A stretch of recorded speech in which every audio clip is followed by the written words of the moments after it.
اللہ تعالیٰ جل شانہ اور اس کے پیارے رسول کریم کا فضل و کرم ہے۔ سبحان اللہ۔ اور حضور ہاؤ ٹو پرفارم حج کے چوتھے دن کی سیریز میں آپ نے شرکت فرمائی، اس پر میں آپ کا شکریہ ادا کرتا ہوں، ماں چینل کی طرف سے بھی شکریہ ادا جزاک کرتا اللہ، ہوں، آپ نے یاد فرمایا اور دعا گوں کہ اللہ تعالیٰ آپ کے علم و عمل میں مزید برکتیں عطا فرمائے، اور آپ کے علم سے اللہ تبارک و تعالیٰ امت مصطفیٰ علیہ الصلوۃ والسلام کو استفادہ حاصل کرنے کی توفیق عطا فرمائے۔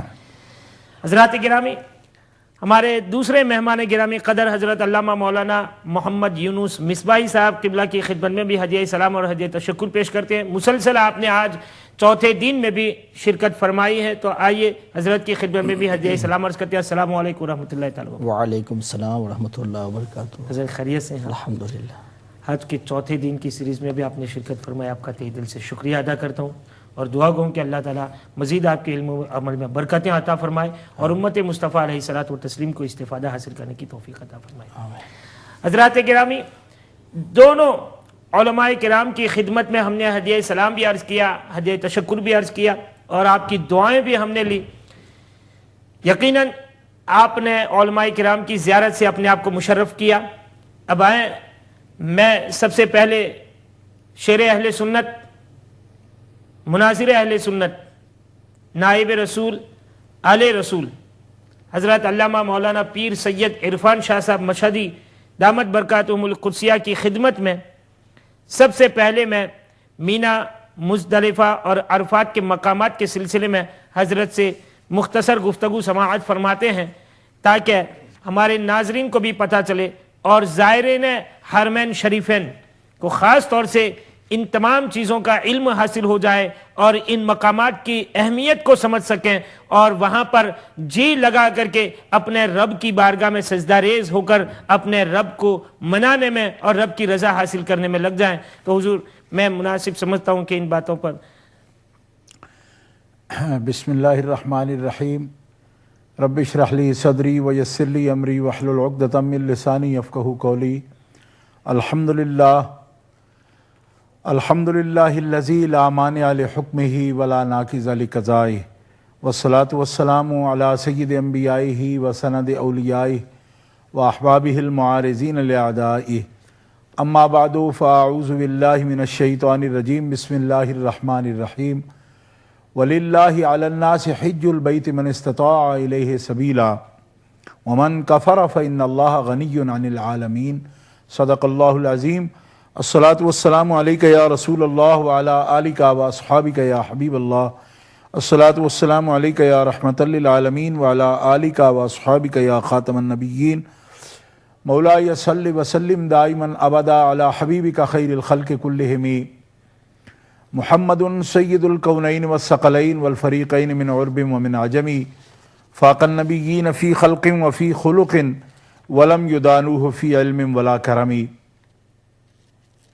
اللہ تعالیٰ جل مجدہ الکریم کی حمد و ثنا حضور قائد المرسلین سید النبیین امام الاولین والآخرین جناب محمد مصطفیٰ احمد مجتبیٰ صلی اللہ تعالی علیہ وآلہ واصحابہ وبارک وسلم کی بارگاہ اقدس و انور میں درود السلام کا ہدیہ پیش کرنے کے بعد،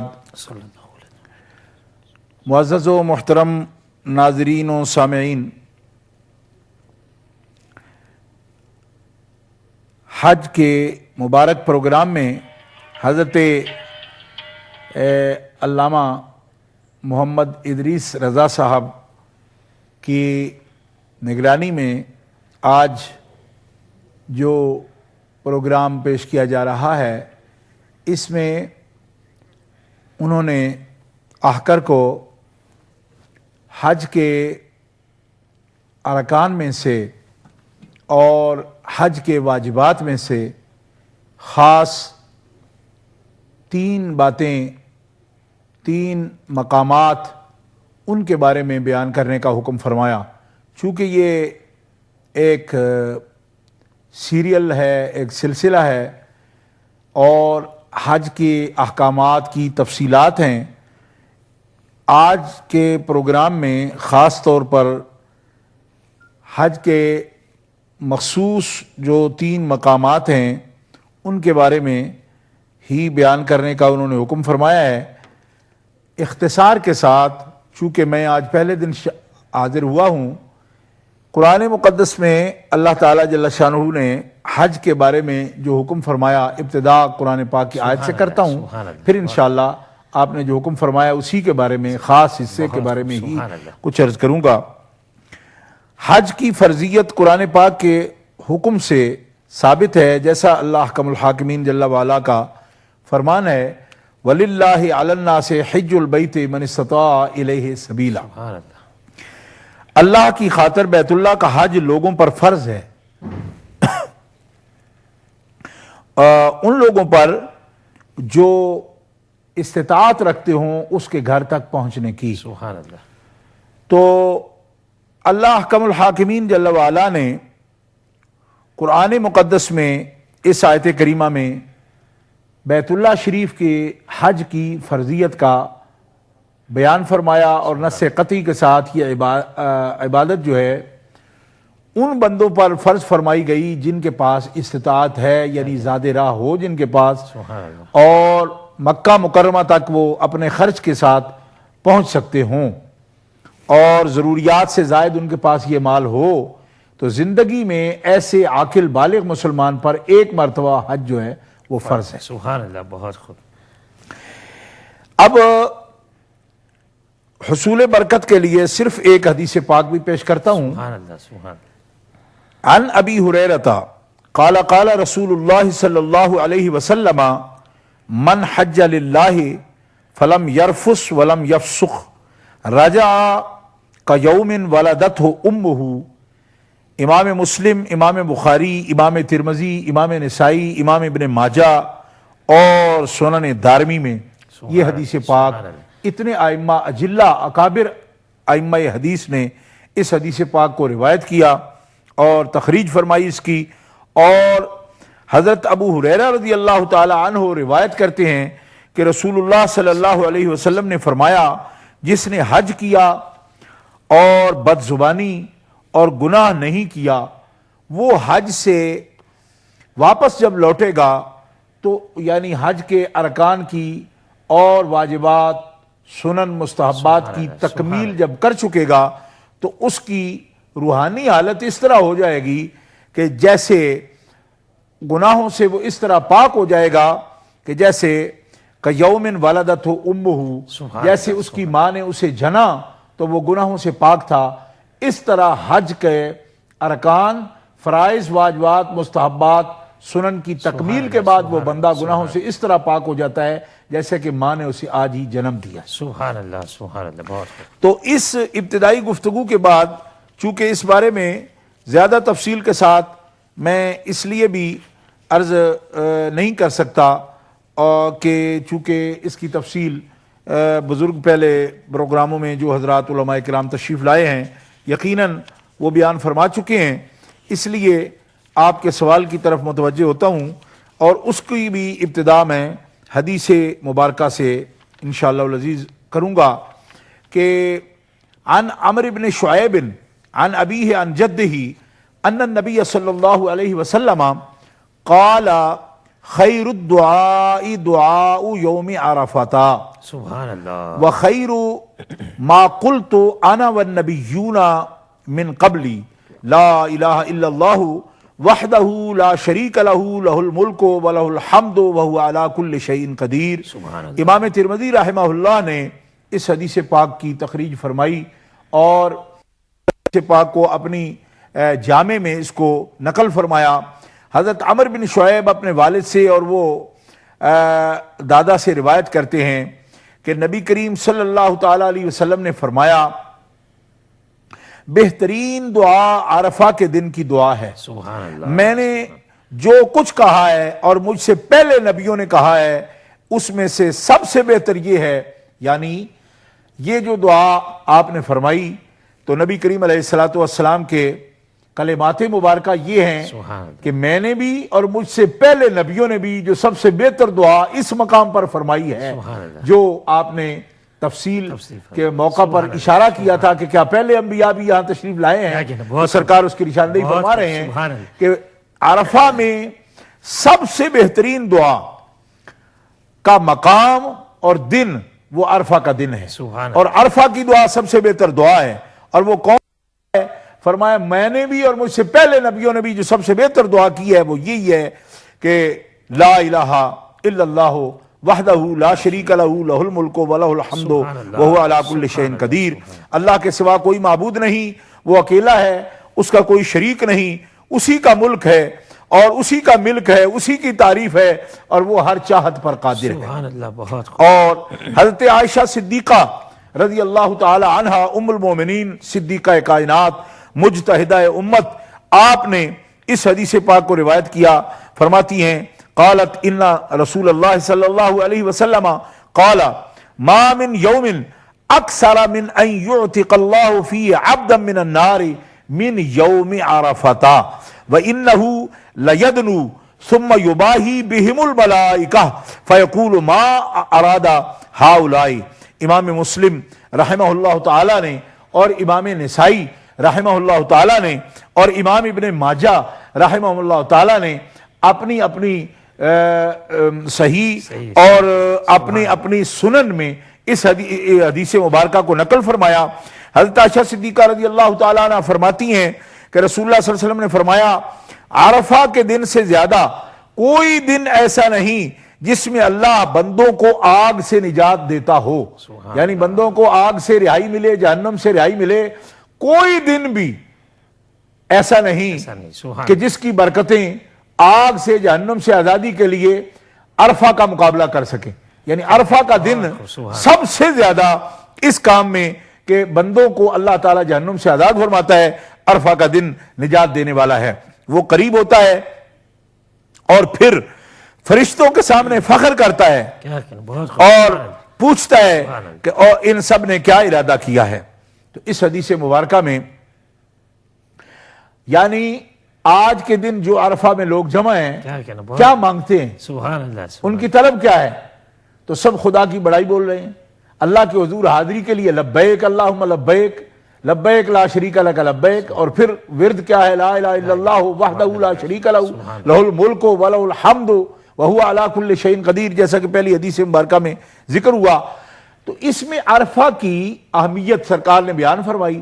عرفہ، عرفات کا جو میدان ہے، میدان عرفات، عرفہ کا دن، تو ایک بات بنیادی طور پر یہاں میں عرض کر دینا فقہی اعتبار سے بھی ضروری سمجھتا ہوں، وہ یہ ہے کہ جس کو ہم حج کہتے ہیں، حج کا چونکہ لغوی معنی پہلے بیان ہو چکا ہوگا تقریروں میں، چونکہ حج کا عنوان تو پہلے آ چکا، لغوی طور پر حج کہتے ہیں مطلق قصد کو، ارادہ کو، اور شریعت کی روشنی میں اصطلاح شرع میں مخصوص افعال جو ہیں احرام کی حالت میں نیت کے ساتھ تلبیہ کہتے ہوئے مخصوص ایام میں مخصوص افعال کی ادائیگی کا نام حج ہے۔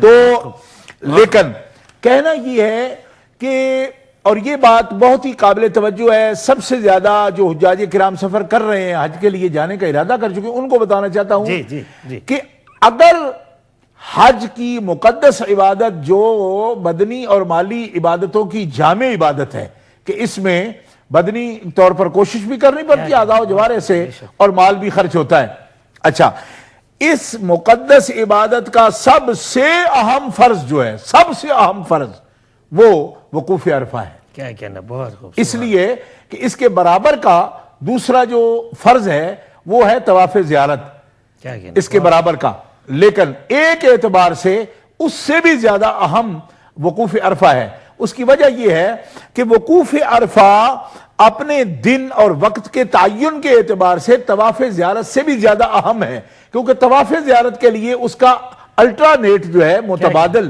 وہ موجود ہے، لیکن وقوف عرفہ کا کوئی الٹرانیٹ نہیں ہے اور کوئی اس کا متبادل نہیں ہے کہ دوسرے وقت میں کوئی اس کی قضا کی صورت بنتی ہو۔ اس لیے حج کی ارکان میں سب سے اہم فرض جو ہے اور رکن جو ہے وہ وقوف عرفہ ہے، اور یہ لطف کی بات ہے کہ اس کے اندر نہ نماز ہے کوئی جو رکن کہلاتی ہو، اور نہ اس کے اندر جو ہے کوئی مخصوص طاعت ہے اور عبادت ہے، یعنی مخصوص کوئی فعل ہے، بلکہ صرف ٹھہرنا، قیام کرنا، قیام کرنا، صرف ٹھہرنا، اب اس پر جو ہے اس کی حکمتوں پر انشاءاللہ باتیں تفصیل سے ہوتی رہیں گی، لیکن غور کرنے کا مقام ہے کہ اس میدان میں آخر کیا بات ہے کہ صرف ٹھہرنا اتنی مقدس عبادت بن گیا کہ جو اس سے واپس آیا وہ اس طرح ہو جائے گا جیسے آج ہی ماں کے پیٹ سے ظاہر ہوا ہے، پیدا ہوا ہے۔ تو اس لیے یہ سب سے اہم ترین عبادت ہے، اور مینا، عرفات اور مزدلفہ 3 مقامات کا آپ نے فرمایا تھا۔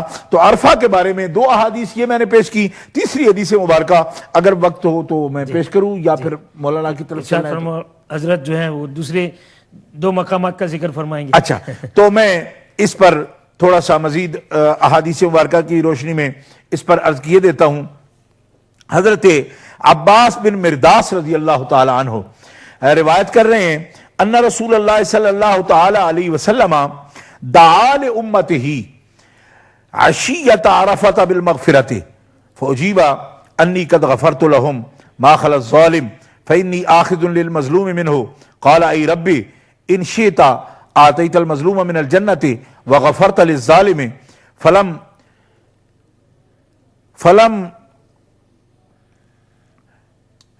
فلم يجب عشيته فلما اصبح بالمزدلفة اعاد الدعاء فاجيب الى ما سال قال فضحك رسول الله صلى الله عليه وسلم فقال له ابو بكر وعمر بأبي انت وامي ان هذه لساعة ما كنت تضحك فيها فما الذي اضحك الله سنك قال ان عدو الله ابلیس لما علم ان الله قد استجاب دعائی وغفر لامتی اخذ التراب فجعل يحسوه على راسه ويدعو بالويل والصبور فاضحكني ما رأيت من جزعه رواہ ابن ماجہ۔ امام ابن ماجہ اس حدیث پاک کو نقل کر رہے ہیں، اور امام احمد ابن حنبل رضی اللہ تعالی عنہ بھی اپنی مسند میں اس حدیث پاک کو نقل فرما رہے ہیں کہ نبی کریم علیہ الصلوۃ والسلام سے حضرت عباس بن مرداس روایت فرماتے ہیں کہ رسول اللہ صلی اللہ علیہ وسلم نے عرفات میں، یہ بہت ہی قابل توجہ حدیث مبارکہ ہے کہ رسول اللہ صلی اللہ علیہ وسلم نے عرفات میں رات کو اپنی امت کے لیے بخشش کی دعا فرمائی۔ جواب دیا گیا کہ میں نے انہیں معاف کر دیا، کیا کہنا، میں نے آپ کی امت کو معاف کر دیا سوائے ظالم کے، اللہ ظالم کو معاف نہیں کیا میں ظالم سے مظلوم کا حق وصول کروں گا۔ آپ نے عرض کیا اے میرے رب اگر تو چاہے تو مظلوم کو جنت دے دے اور ظالم کو بھی بخش دے، کیا کہنا، یعنی مظلوم کا مرتبہ اور بلند کر دے مگر ظالم کے بھی گناہ تو بخش دے، میں تجھ سے آج یہ مانگ رہا ہوں۔ سبحان اللہ۔ اچھا، آپ کو اس رات جواب نہیں دیا گیا۔ صبح کو جب نبی کریم صلی اللہ تعالی علیہ وسلم مزدلفہ تشریف لے گئے تو اسی دعا کو دہرایا تو آپ نے جو دعا مانگی تھی قبول کر لی گئی۔ راوی فرماتے ہیں عباس بن مرداس کہ رسول اللہ ہنس پڑے۔ حضرت ابو بکر و عمر رضی اللہ عنہما نے عرض کیا میرے ماں باپ پر قربان ہو، یہ ایسی گھڑی ہے کہ آپ اس میں ہنسا نہیں کرتے تھے۔ سبحان اللہ۔ اور جی ہنس پڑے، آپ کو کس چیز نے ہنسایا ہے؟ کیا کہنا، بہت خوب، آپ کو کس چیز نے ہنسایا ہے؟ اللہ آپ کے دانت مبارک ہنستے رکھے۔ کیا کہنا، یعنی سبحان اللہ۔ یہ حضرت سیدنا صدیق اکبر رضی اللہ تعالیٰ عنہ، حضرت فاروق اعظم کا انداز دیکھیے بات کرنے کا کہ عرض کرتے ہیں ہمارے ماں باپ پر قربان، یہ ایسی گھڑی ہے کہ آپ اس میں ہنسا نہیں کرتے۔ آپ کو کس چیز نے ہنسایا؟ اللہ آپ کے دانت مبارک ہنستے رکھے۔ فرمایا کہ اللہ کے دشمن ابلیس نے جب جانا کہ اللہ نے میری دعا قبول فرما لی، یعنی پہلے تو میں نے عرض کی جواب عرفہ میں نہیں آیا، کیا کہنا، مزدلفہ میں آیا، اور مزدلفہ میں جواب کیا آیا؟ مزدلفہ میں یہ جواب آیا کہ سبحان اللہ، جو مظلوم ہیں وہ جنتی ہیں، ظالم کے بارے میں نہیں۔ تو میں نے عرض کی یا اللہ ظالم کو بھی بخش دے، تو اللہ حکم الحاکمین جل وعلا نے میری اس دعا کو بھی قبول فرما لیا۔ تو نبی پاک فرماتے ہیں اللہ کے دشمن ابلیس نے جب یہ جانا کہ اللہ نے میری دعا قبول فرمائی اور میری امت کو بخش دیا، تو اسی وقت اس دعا کی خبر ہونے پر اس نے مٹی اپنے سر میں ڈالی اور بار بار مٹی اچھالتا اپنے سر میں ڈالتا اور تباہی پکارنے لگا کہ میرا برا ہو گیا، کیوں کہ میں نے اتنی محنتوں اور کاوشوں کے ساتھ لوگوں کو جب گناہ میں اس حال پر پہنچایا تھا تو تیرے رسول کی ایک دعا نے، عرفات اور مزدلفہ کی ایک دعا نے میرا سارا کیا کرایا کام جو گناہ کا میں کروا چکا تھا سارے کا سارا گیا، کہ رب نے مظلوموں کو جنت دے دی اور ظالموں کے لیے بھی رسول اللہ کی دعا کو قبول کر کے ان کا ظلم بھی معاف فرما دیا۔ سبحان اللہ، اچھا، سبحان اللہ، بہت خوب۔ تو رسول اللہ صلی اللہ علیہ وسلم نے فرمایا ابو بکر و عمر، مجھے جو وہ آہ بکا کر رہا ہے نا، شور کر رہا ہے، رو رہا ہے، پیٹ رہا ہے اور سر میں جو مٹی ڈال رہا ہے، اس کی اس عمل نے مجھے خوشی دی اور میں نے اس کی حالت پر ہنس رہا ہوں۔ سبحان اللہ۔ تو یہ ہے عرفات میں قبولیت دعا کا مقام، اور پھر خاص طور پر عرفات سے ہمارا مزدلفہ سے امت کا جو فائدہ منسلک ہے کہ نبی کریم علیہ الصلوۃ والسلام کی دعا قبول ہوئی۔ اور اس موضوع پر میں یہ حدیث مبارکہ بھی پیش کر کے آپ سے اجازت چاہوں گا کہ عن ابی ہریرہ قال بعثنی ابو بکر رضی اللہ عنہ فی الحجۃ التي امرہ النبی علیہا قبل حجۃ الوداع یوم النحر فی رہط امرہ ان یؤذن فی الناس الا لا یحج بعد العام مشرک ولا یطوفن بالبیت عریان۔ اس میں بھی چونکہ خاص ذکر ہے اس لیے عرض کیے دیتا ہوں کہ حضرت ابو ہریرہ، اس حدیث پاک کو حضرت امام مسلم نے، حضرت امام بخاری نے اور حضرت امام ابو داؤد نے اس کو نقل فرمایا۔ ابو ہریرہ رضی اللہ عنہ فرماتے ہیں کہ رسول اللہ صلی اللہ علیہ وسلم نے حجۃ الوداع سے پہلے جس صبح میں حضرت ابو بکر صدیق کو امیر مقرر فرمایا تھا، سبحان اللہ، یعنی نبی کریم علیہ الصلوۃ والسلام نے حجۃ الوداع سے پہلے کا جو حج ہے اس حج پر حضرت ابو بکر صدیق رضی اللہ تعالیٰ عنہ کو امیر حج مقرر فرمایا۔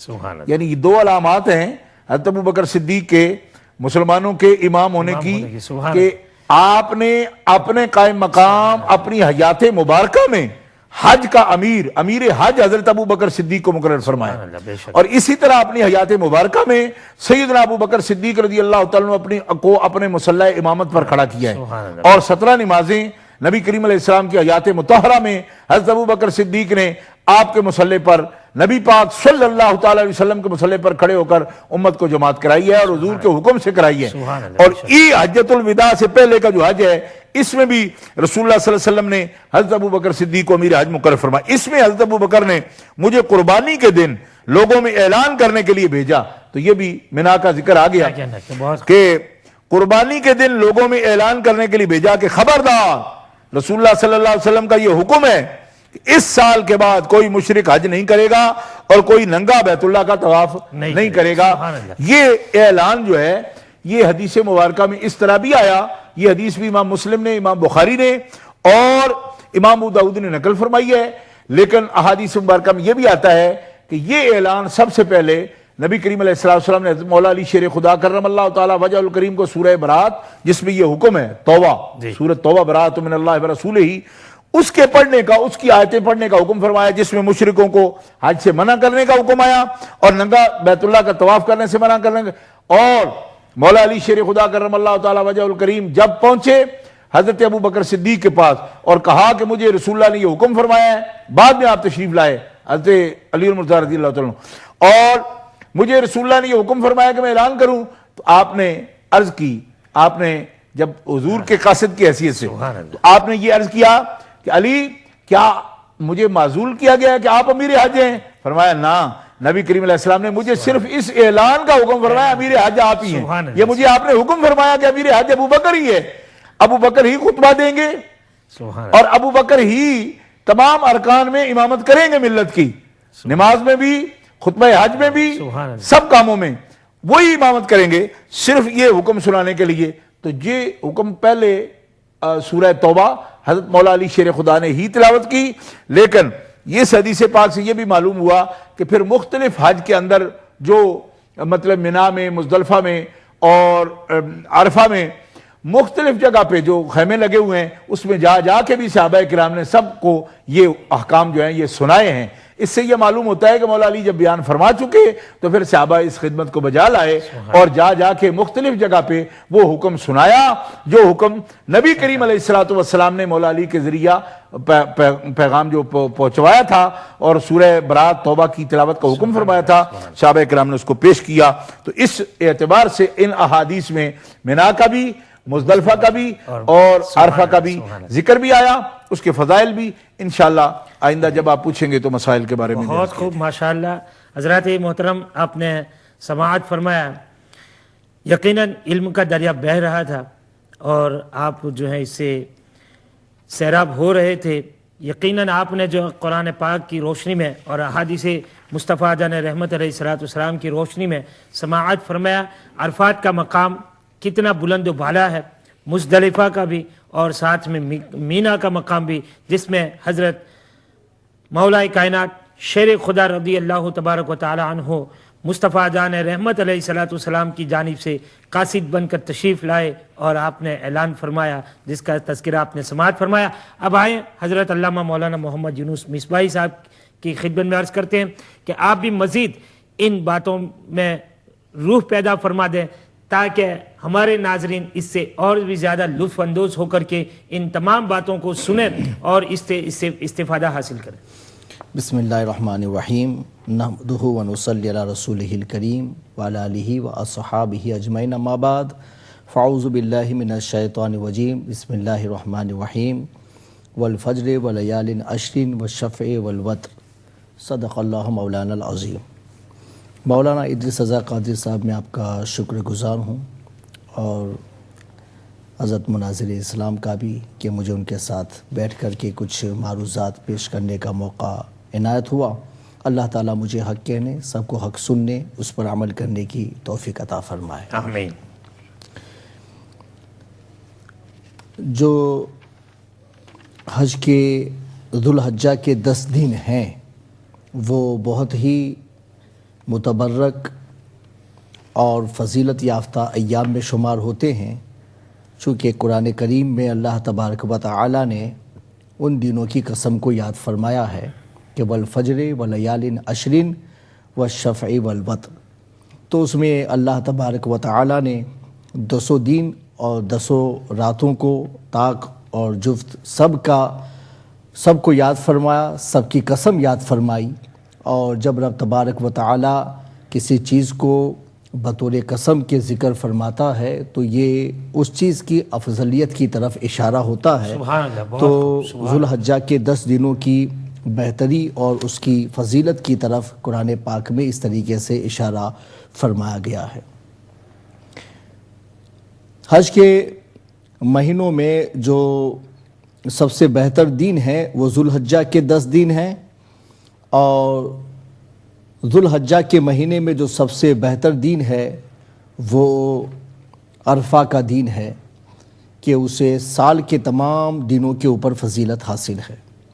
حضرت عبدالحق محدث دہلوی رحمۃ اللہ تعالی علیہ نے ما ثبت بالسنہ میں یہ تحریر فرمایا کہ اگر کسی نے یہ قسم کھائی ہو کہ میں سال کے سب سے بہتر دن میں روزہ رکھوں گا تو اسے چاہیے کہ وہ عرفہ کے دن میں روزہ رکھے، اس وجہ سے کہ 9 ذوالحجہ کا دن جسے یوم عرفہ کہا جاتا ہے وہ سال کے تمام ایام میں زیادہ فضیلت رکھتا ہے. سبحان اللہ. سبحان.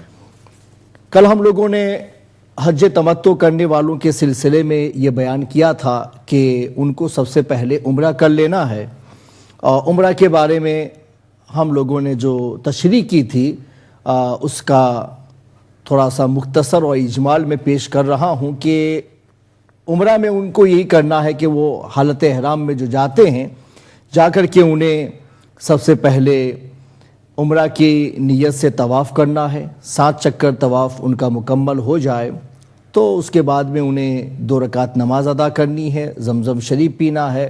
اس کے بعد میں پھر ان کو حجر اسود کا استلام کرنا ہے، یعنی چومنا ہے، اور پھر ان کو باب الصفا سے صفا کے اوپر جانا ہے اور صفا مروہ کی سعی کرنی ہے.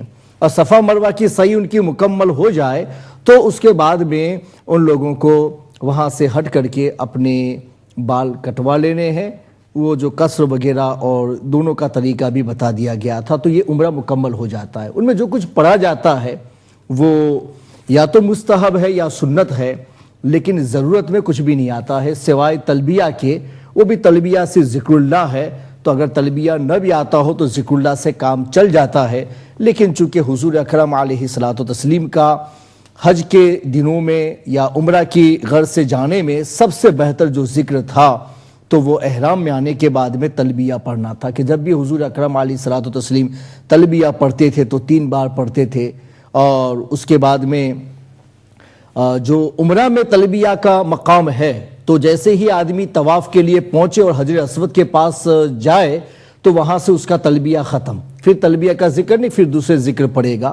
اور حج کے دنوں میں جہاں وہ 10ویں کو جو جمرۃ العقبہ یعنی بڑے شیطان کے اوپر کنکر مارے گا تو کنکر مارتے ہی وہاں سے اس کو تلبیہ روک دینا ہے، چونکہ حضور اکرم علیہ الصلوۃ والتسلیم نے ایسا ہی کیا ہے، تو وہاں تلبیہ کا مقام یہ جمرۃ العقبہ پر کنکر مارنا ہے، اور عمرے کے اندر تلبیہ پڑھنے کا جو انتہا کرنی ہے وہ حجر اسود کا استلام ہے۔ اور یہ تو عمرے کا جو ذکر تھا وہ ہو گیا، چونکہ ہمارے ناظرین اس لیے بھی اس پروگرام کو دیکھ رہے ہیں کہ ان کو حج کے سلسلے میں معلومات ہو جائے، تو میں ان سے کہوں گا کہ 8ویں ذی الحجہ کا دن جب آتا ہے جسے یوم ترویہ کہا جاتا ہے، تو جو لوگ عمرہ سے فارغ پہلے ہو چکے تھے پھر احرام سے نکل گئے تھے، اب وہ منتظر تھے کہ حج کے دن شروع ہوں تو ہم لوگ حج کے لیے جائیں، تو اس کے لیے 8ویں ذی الحجہ جو ہے وہ یوم ترویہ کہا جاتا ہے۔ اس میں صبح کی نماز سے فارغ ہونے کے بعد میں لوگوں کو چاہیے کہ وہ چاہے تو ہوٹل ہی سے احرام باندھ سکتے ہیں، اور اگر مسجد حرام میں آ کر کے نیت کرنا چاہے تو ایسا بھی کر سکتے کہ ہوٹل میں غسل وغیرہ کر لیں اور احرام جو پہننا ہے وہ پہن لیں۔ عورتیں جو کپڑے پہن کر کے حج کے دن گزارنا چاہتی ہیں وہ ان کپڑوں کے اوپر نیت کر لیں، اگر نیت کرنا چاہتے ہیں مسجد حرام میں آ کر کے تو وہاں چل کے بھی نیت کر سکتی ہیں کہ 2 رکعت نماز پڑھیں اور اس کے بعد میں حج کی نیت کر لیں کہ لبیک بالحج، تو وہ حج کی نیت ان کی ہو جائے گی۔ زیادہ تفصیل میں نہیں جاتا، جتنا مختصر ہو اور ہماری عوام اور ناظرین کے لیے مفید ہو اور سنت طریقے بھی ان کے ادا ہو جائے، اس طریقے سے میں گفتگو کر رہا ہوں۔ تو ان کو اس طریقے سے احرام میں آنا، اس احرام کے لیے ان کو تنعیم میں نہیں جانا ہے کہ ان کو ہل میں نہیں پہنچنا ہے کہ وہ حرم سے باہر نکلے اور احرام باندھے، بلکہ حرم میں رہنے والوں کے لیے حج کا جو احرام ہے وہ حرم سے باندھ سکتے ہیں، حرم میں کہیں سے بھی باندھ سکتے ہیں اور ہوٹل سے بھی باندھ سکتے ہیں، مسجد حرام میں آ کر بھی باندھ سکتے ہیں۔ یہ تفصیل میں نے ان کو بتا دی، اور عورتیں وہاں آ کر کے نیت کر سکتی ہے چونکہ ان کے لیے نیت احرام۔ حضور یہ احرام جب مسجد حرام میں یا ہوٹل میں پہنیں گے حج کا احرام، تو احرام کے بعد 2 رکعت نماز بھی پڑھیں گے؟ احرام سے پہلے مطلب ہے کہ وہ چادر پہن لینے کے بعد نماز پڑھی جائے گی اور اس کے بعد میں یہ نیت کی جائے گی کہ لبیک بالحج، تو اس میں لبیک کا لفظ بھی آ گیا اور حج کی نیت بھی آ گئی، تو اس طریقے سے وہ کریں گے۔ اب وہ حج کے احرام میں آ گئے، اب اس کے بعد میں ان کو نفلی طواف کرنا ہے۔ جو تمتع والے ہیں نا انہی کے لیے میں بیان کر رہا ہوں، چونکہ عام طور پر لوگ یہی کرتے ہیں، اس لیے یہی طریقہ میں بیان کر رہا ہوں کہ ان لوگوں کو احرام باندھنے کے بعد میں ایک نفل طواف کرنا ہے 7 چکر کا، اس کے بعد میں 2 رکعت نماز پڑھنی ہے، پھر زمزم شریف پینا ہے، اس کے بعد میں پھر ان لوگوں کو باب الصفا پر پہنچ کر کے حج کی سعی کر لینی ہے، تاکہ بعد میں ان کو سعی کی زحمت نہ رہے اور ابھی سے وہ اس سے فارغ ہو جائیں، تو ان کو سعی بھی کر لینی ہے۔ تو یہ 8ویں کا دن ہے جس میں انہوں نے احرام بھی باندھ لیا، نفل طواف بھی کر لیا اور اس کے بعد میں انہوں نے سعی بھی کر لی۔ اب وہ چل لیں مینا کی طرف پہنچنے کے لیے، کہ اس میں سنت طریقہ تو یہ ہے کہ جب سورج طلوع کر جائے اس کے بعد میں وہ وہاں سے نکلیں اور مینا پہنچیں۔ مینا پہنچنے میں سواری پر بھی چلا جا سکتا ہے اور پیدل بھی چلا جا سکتا ہے، لیکن روایت میں اس کا ذکر ہے کہ جو آدمی مینا کی طرف پیدل جائے گا تو اللہ تبارک و تعالی اس کے ہر قدم کے اوپر اس کو